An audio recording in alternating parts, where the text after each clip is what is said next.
Hello friends, good afternoon. आज एक बात कहने आई हूँ।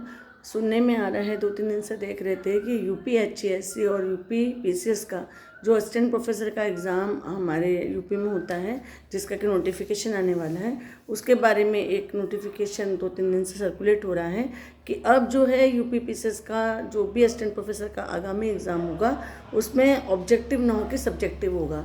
मैं बहुत थोड़ा सा मुझे हैरानी भी हुई थी, थोड़ी सी एक निराशा हुई थी, क्योंकि हम लोग पिछले 6-7 महीने से ऑब्जेक्टिव की प्रिपरेशन कर रहे हैं और ये हमारा अभी जो पिछला नोटिफिकेशन जो 51 वाला है उसका एग्ज़ाम तो 16-17 अप्रैल को है, लेकिन जो हमारा आने वाला एग्ज़ाम था यूपीएचएससी का, उसका हम इस साल में अक्टूबर-नवंबर में उम्मीद कर रहे हैं कि वो नोटिफिकेशन आएगा और एग्ज़ाम होगा।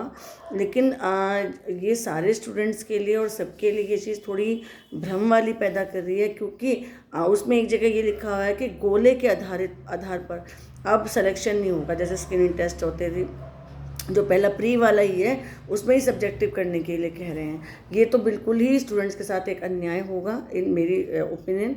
आपको इसको दोबारा से सोचना चाहिए, देखना चाहिए, क्योंकि अब बिल्कुल 11th आवर पर आप अगर, क्योंकि कोई भी एग्ज़ाम साल भर की तैयारी लेता है प्रिपरेशन के लिए।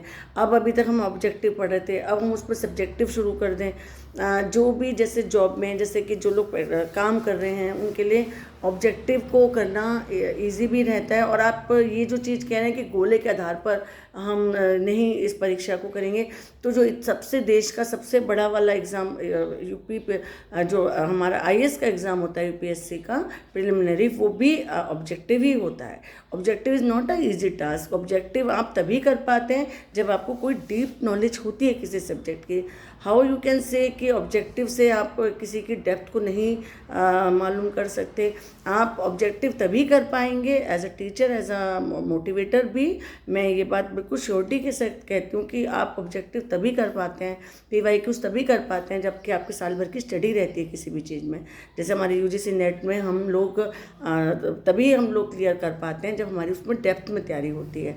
तो आप इसको आपको दोबारा से सोचना चाहिए, दोबारा से चेयरमैन को सोचना चाहिए कि आप ये इसे सब्जेक्टिव ना करके जैसे चल रहा था वैसे ही चलते रहना चाहिए, ऑब्जेक्टिव ही रहना चाहिए। क्योंकि अब एकदम से अगर आप सब्जेक्टिव करेंगे तो बहुत सारे लोगों को एकदम तैयारी करने में भी दिक्कत आती है। जैसे कि अब जैसे हाउस वाइफ्स हैं या जैसे टीचर्स हैं, जैसे जो हैं, हम सभी लोग हैं, हम लोग अब सब्जेक्टिव के लिए हमें टाइम भी ज़्यादा देना होगा। उस तरह से हमारे पास अब टाइम भी नहीं है।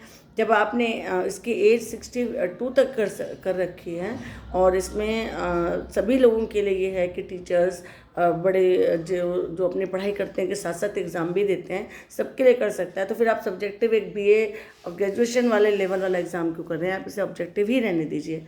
It's my humble request to authorities, इसको आप प्लीज़ दोबारा सोचें। नमस्कार, धन्यवाद।